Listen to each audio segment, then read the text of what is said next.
फिर 4 work, energy and power. इस chapter में हम लोग वर्क, एनर्जी और पावर के बारे में देखेंगे। सबसे पहले आखिर ये होता क्या है, आखिर ये वर्क क्या है, ये वर्ड क्या है वर्क, आखिर ये एनर्जी क्या होता है, आखिर ये पावर क्या चीज़ है, आखिर ये क्या है, आखिर ये सब चीज़ क्या है। ठीक है, तो ये सब चीज़ हम अभी बताएंगे कि आखिर ये सब चीज़ क्या है, आपको फील करवाएंगे कि आखिर वर्क क्या है, एनर्जी क्या है, पावर क्या है। ठीक है, अगर मान लो एक ये ऑब्जेक्ट है, ठीक है, ये एक ऑब्जेक्ट है और आप इस ऑब्जेक्ट को इस पॉइंट, मान लो ए पॉइंट है, आप इस ऑब्जेक्ट को आप हो, ठीक है, आप इस ऑब्जेक्ट को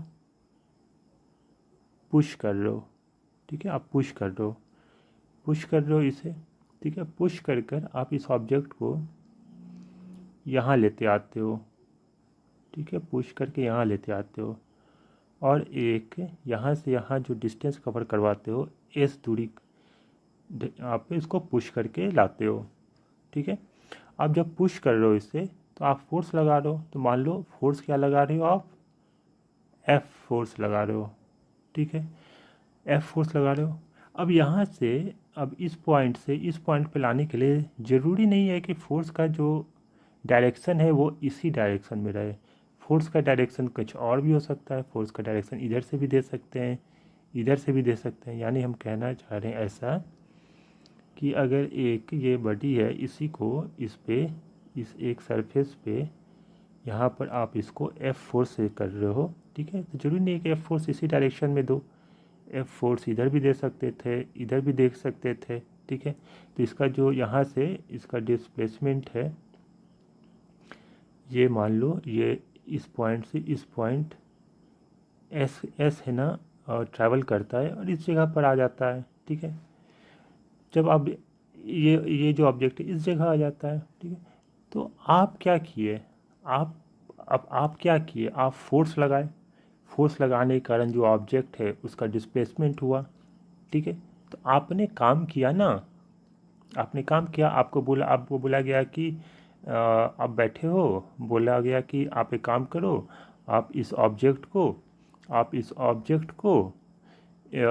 इस टेबल से, टेबल पर है, आप इसको थोड़ा घिसका दो, यहाँ पर एस दूरी घिसका दो, ठीक है, आप पुश कर दो, ठीक है। तो आप क्या किए, आप काम किए कुछ, ठीक है, आप कुछ काम किए ना, उस ऑब्जेक्ट को एस दूरी ढकेलने में कुछ काम किए, यानी आपने क्या किया, वर्क किया, ठीक है, आपने तो वर्क किया, वर्क किया।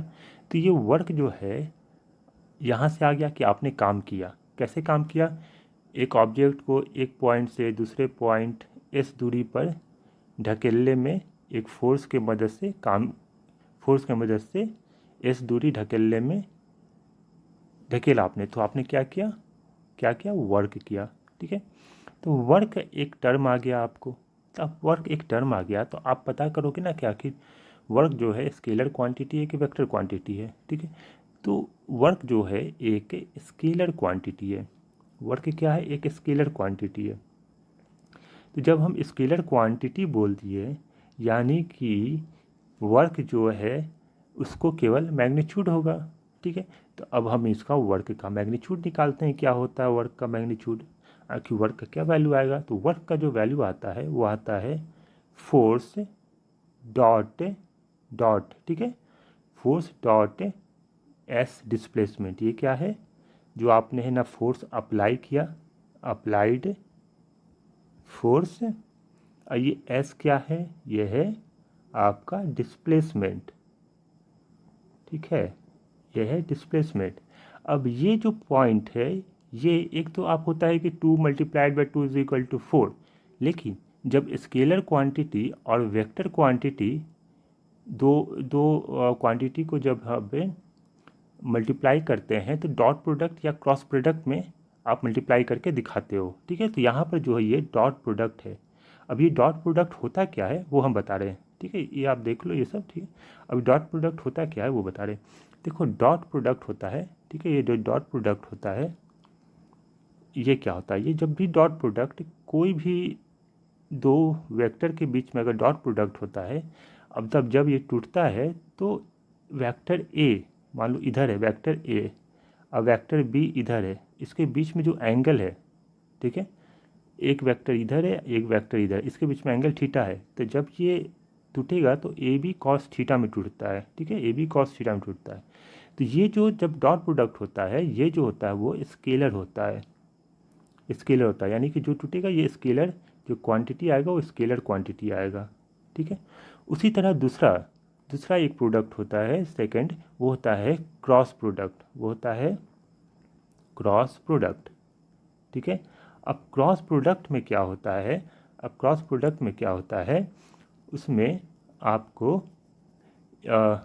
उसमें क्या होगा कि आपका जो जैसे ए क्रॉस बी हुआ, ठीक है, ए क्रॉस बी हुआ, इसमें क्रॉस प्रोडक्ट आ गया, तो ये जो होता है ये होता है वेक्टर वेक्टर क्वांटिटी मिलता है इससे जब ये टूटेगा, यानी कि ए क्रॉस बी टूटेगा तो ए बी और ए क्रॉस बी, ए और बी के बीच का एंगल तो वो साइन थीटा में मिलता है, ठीक है। और इसका एक डायरेक्शन भी मिलता है एन, कोई एक डायरेक्शन होगा, ठीक है, एन।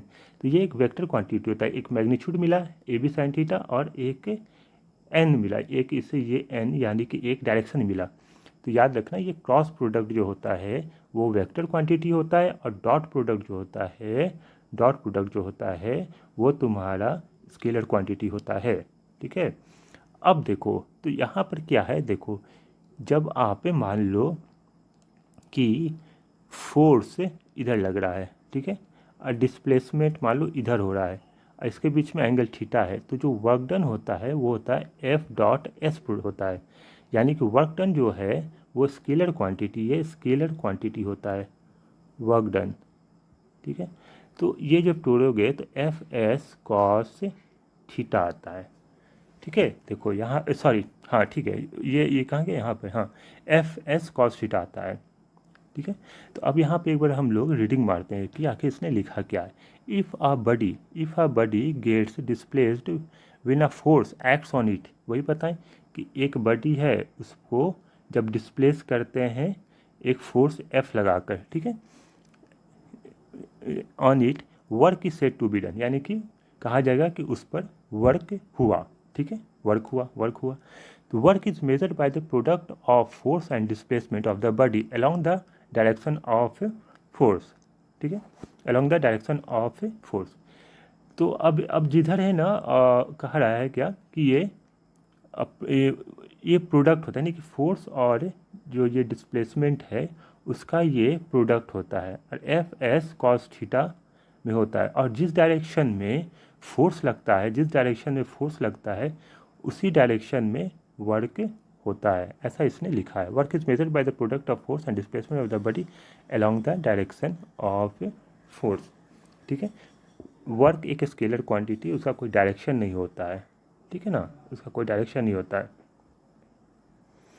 अब देखो if a body gets displaced by S when a force F acts on it then the work is equal to F cos theta, W is equal to F S cos theta हो गया, ठीक है, F cos theta हो गया, जहाँ पर theta क्या है, एंगल है, फोर्स और डिस्प्लेसमेंट के बीच का एंगल थीटा है, ठीक है। ये मान लो एफ है इधर, मान लो और ये मान लो इधर एस है, तो इसके बीच का एंगल थीटा है, ठीक है, तो वही है। अब मान लो कि फोर्स इधर है और डिस्प्लेसमेंट इधर हो रहा है और इसके बीच का एंगल 90 डिग्री है, तो बताओ वर्क डन क्या होगा, बताओ वर्क डन क्या होगा, तो वर्क डन क्या होगा, एफ एस कॉस 90 डिग्री। अभी कॉस 90 का वैल्यू कितना होता है, 0 होता है, तो ये क्या हो गया, वर्क डन 0 हो गया, ठीक है, वर्क डन क्या हुआ, 0 हो गया ना, ठीक है। अभी मान लो एक सर्कुलर मोशन है, हम जैसा बताए थे पिछले वीडियोस में, आप देखना कि अगर कोई एक मास है, ठीक है, और ये सर्कुलर मोशन में सर्कुलर मोशन कर रहा है, मान लो एक स्ट्रिंग से ये अटैच है, ठीक है, एक स्ट्रिंग से अटैच है और वो गोल घूम रहा है, तो गोल घूम रहा है तो इधर मान लो इसका डिस्प्लेसमेंट किधर होगा, इधर हो रहा है डिस्प्लेसमेंट। एक फोर्स लग रहा है कि इधर सेंट्रीपिटल फोर्स अंदर लग रहा है, ठीक है, सेंट्रीपिटल फोर्स अंदर लग रहा है, डिस्प्लेसमेंट इधर हो रहा है, तो वर्क डन क्या हो जाएगा, ये दोनों 90 डिग्री पे रहता है, तो वर्क डन क्या हो जाएगा, F C S cos 90 degree, यानी क्या हो गया, ज़ीरो, ठीक है, ज़ीरो हो गया। तो वही यहाँ पे लिखा है देखो कि for example in case of uniform circular motion work done by the centripetal force is zero, यहाँ पे ज़ीरो हुआ ना सेंट्रीपिटल फोर्स के कारण वर्क डन, ठीक है। अब हुआ कि आखिर ये वर्क का यूनिट क्या होता है, वर्क का यूनिट क्या होता है, ठीक है। तो वर्क का यूनिट क्या होगा, निकाल जाएगा, देखो वर्क को क्या कहते हैं, एफ डॉट एस होता है, यानी कि न्यूटन मीटर, न्यूटन मीटर भी बोल सकते हैं, ठीक है, न्यूटन मीटर, या इसको हम लोग जूल भी बोलते हैं, जूल में, ठीक है ना, या जूल बोलते हैं, ठीक है ना, इसको जूल भी बोलते हैं। अब देखो इसको जूल भी बोलते हैं, ठीक है। अब देखो एक हुआ ये वर्क तो बता दिए, अब मान लो अब हमें एनर्जी के बारे में बता रहे हैं, ठीक है। अभी मान लो कि आप है ना बैठे हुए हो, ठीक है, आप है ना बैठे हुए हो और आपको है ना इस ब्लॉक को F4 से इसे पुश करना है, ठीक है, आप बैठे हुए हो, आपको यानी कि बोला गया कि आप वर्क करो, ठीक है, आप बोला गया कि वर्क करो। अब आपके पास से अंदर में एनर्जी ही नहीं रहेगा, एनर्जी ही नहीं रहेगा तो आप वर्क क्या करोगे, मान लो आपकी खाना पीना नहीं खाए हो, आपके पास शरीर में एनर्जी नहीं है, तो आप क्या वर्क करोगे, आप वर्क कर पाओगे, आप तो वर्क नहीं कर पाओगे, ठीक है।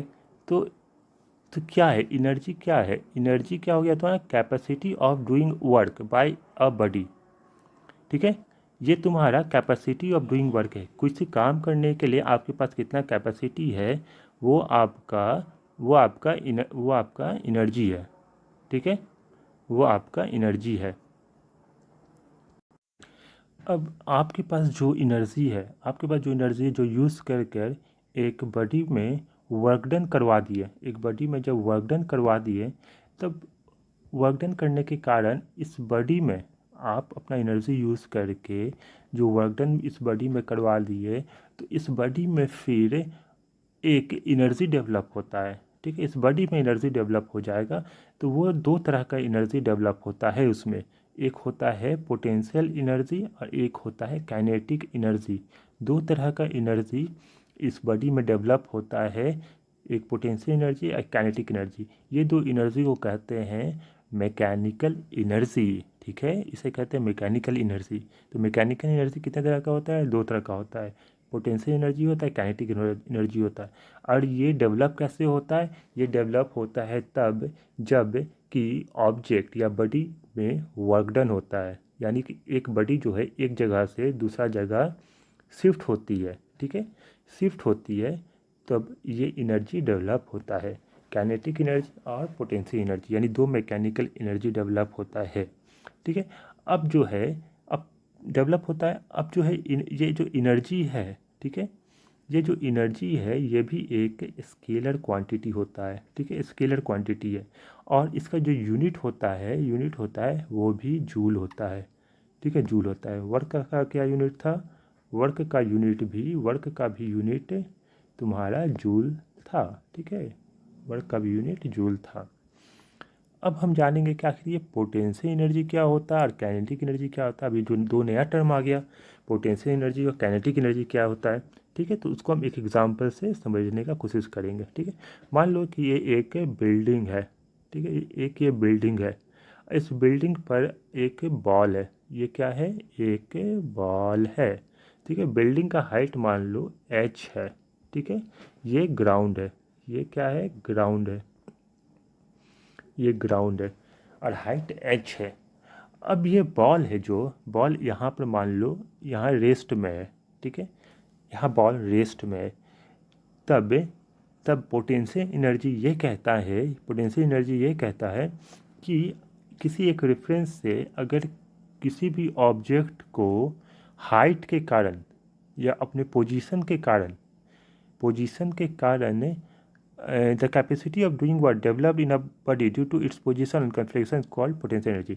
कोई भी बॉडी अगर उसके कोई एक रेफरेंस फ्रेम है, यहाँ पर ग्राउंड एक रेफरेंस फ्रेम है जहाँ पर आप खड़ा होकर बॉल को देख रहे हो, तो बॉल को अगर हाइट मिल रहा है तो उसको, और तब उसे कहेंगे कि बॉल के पास एक पोटेंशियल एनर्जी है। ठीक है, तो पोटेंशियल एनर्जी जो मिलता है वो मिलता है हाइट के कारण मिलता है। ठीक है, कोई एक चीज़ हाइट पर है तो उसके बाद पोटेंशियल एनर्जी होता है। जिस तरह से डैम होता है, डैम में वाटर क्यों स्टोर करते हैं, स्टोर करने के बाद एक सर्टेन हाइट पर रखकर वहाँ से वाटर को नीचे गिराते हैं, जिस पे टरबाइन पे गिराते हैं।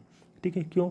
क्योंकि जो वाटर है हाइट पे, उसको पोटेंशियल एनर्जी ज़्यादा मिले हमको। ठीक है, अब पोटेंशियल एनर्जी ज़्यादा मिलने से क्या होगा, हम जब काइनेटिक एनर्जी बताएंगे तो उसमें हम बताएंगे क्यों फ़ायदा होता है जब पोटेंशियल एनर्जी ज़्यादा मिलने से। ठीक है, पोटेंशियल एनर्जी अगर हाइट के कारण पोटेंशियल एनर्जी मिलता है। ठीक है, अब ये पोटेंशियल एनर्जी जो है एक स्केलर क्वांटिटी होता है, और इसका जो मैग्नीट्यूड होता है वो होता है जो भी ऑब्जेक्ट है उसका मास। ठीक है, और जी होता है।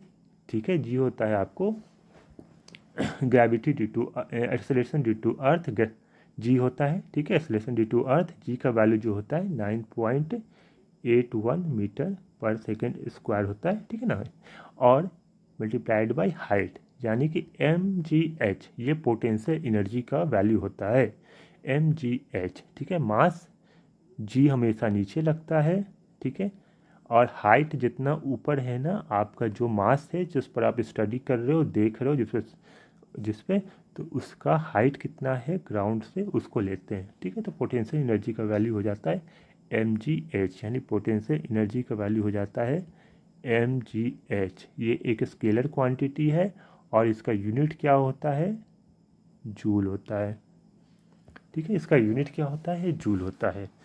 ठीक है, अब आप देखोगे कि काइनेटिक एनर्जी क्या होता है। ठीक है, काइनेटिक एनर्जी क्या होता है, तो काइनेटिक एनर्जी क्या होता है कि कोई भी बॉडी उसके पास अगर वेलोसिटी v है, मास m है, मास m का कोई बॉडी या वेलोसिटी v है, तो उस बॉडी के पास एक काइनेटिक एनर्जी होता है जिसको कहते हैं हाफ एम वी स्क्वायर से, half mass of the body और जिस वेलोसिटी से वो जा रहा है उसका स्क्वायर। ठीक है, ये भी एक स्केलर क्वांटिटी होता है काइनेटिक एनर्जी, और इसका यूनिट जो होता है वो भी जूल होता है।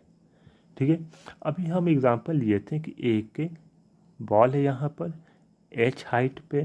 ठीक है, और ये बॉल जो है ये h हाइट पे, तो यहाँ पर जो इसके पास पोटेंशियल एनर्जी कितना था, mgh था। ठीक है, यहाँ पर पोटेंशियल एनर्जी mgh था। ये था रेफरेंस फ्रेम, यानी कि क्या है रेफरेंस फ्रेम, यहाँ पे ग्राउंड था, यानी कि ग्राउंड पे खड़ा हुआ कोई भी इंसान यहाँ पर सब चीज़ देख रहा है कि क्या क्या हो रहा है। ठीक है, आप है ना कंजर्वेशन ऑफ एनर्जी जानते होंगे कि energy neither be created nor be destroyed, it can be transferred from one form to another, ये होता है। अभी देखो यहाँ पे पोटेंशियल एनर्जी है mgh, यहाँ पे इसका काइनेटिक एनर्जी क्या होगा, इस पॉइंट पे ए पॉइंट पे काइनेटिक एनर्जी क्या होगा, हाफ, मान लो इसका मास m है, वेलोसिटी स्क्वायर, तो यहाँ पे तो इसका वेलोसिटी ज़ीरो है ना, इसे शांति से यहाँ पे रेस्ट में है, ये तो रेस्ट में है ना, यहाँ पे रेस्ट में है, इसका वेलोसिटी ज़ीरो, यानी कि इसका काइनेटिक एनर्जी क्या हो गया, ज़ीरो हो गया।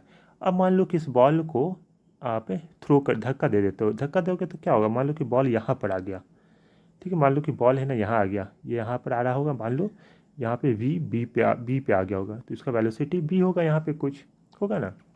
और इसका मान लो हाइट जो है इस पॉइंट पे मान लो एच बी होगा।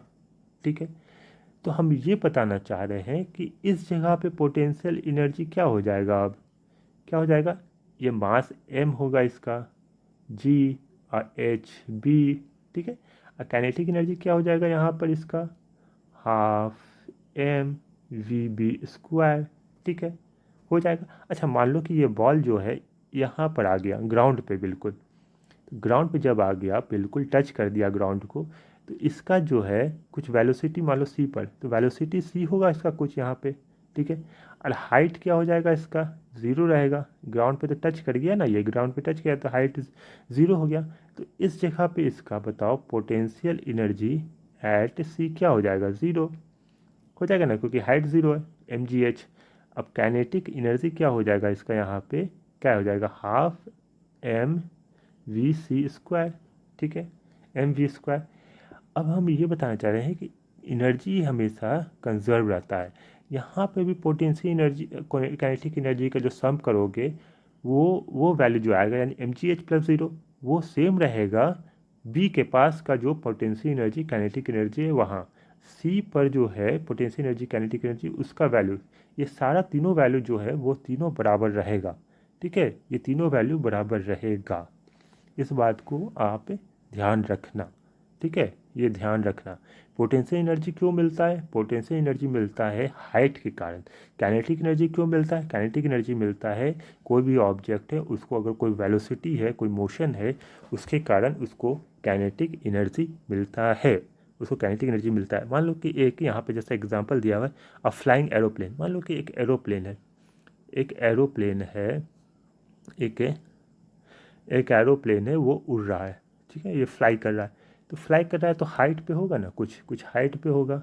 तो जब हाइट पे होगा इसको वेलोसिटी भी आगे भी रहता है, तो यहाँ पे इसका पोटेंशियल एनर्जी क्या होगा, इसका मान लो एम मास है तो एम जी एच होगा पोटेंशियल एनर्जी हाइट पे। तो काइनेटिक एनर्जी भी तो होगा ना इसको, क्योंकि ये वी वेलोसिटी से चल रहा है तो हाफ एम बी स्क्वायर है ना, दोनों होगा, ठीक है। तो इसीलिए लिखा गया है एक फ्लाइंग एरोप्लेन के पास पोटेंशियल एनर्जी और काइनेटिक एनर्जी दोनों होता है, ठीक है, पोटेंशियल एनर्जी काइनेटिक एनर्जी दोनों होता है, ठीक है। पोटेंशियल एनर्जी का मतलब होता है एम जी एच, ठीक है, काइनेटिक एनर्जी का मतलब होता है आपको हाफ एम वी स्क्वायर, और दोनों क्या होता है, स्केलर होता है और जिसका यूनिट जो होता है जूल होता है, ठीक है, इस दोनों का यूनिट जूल होता है, ठीक है। ये देख लिए, चलते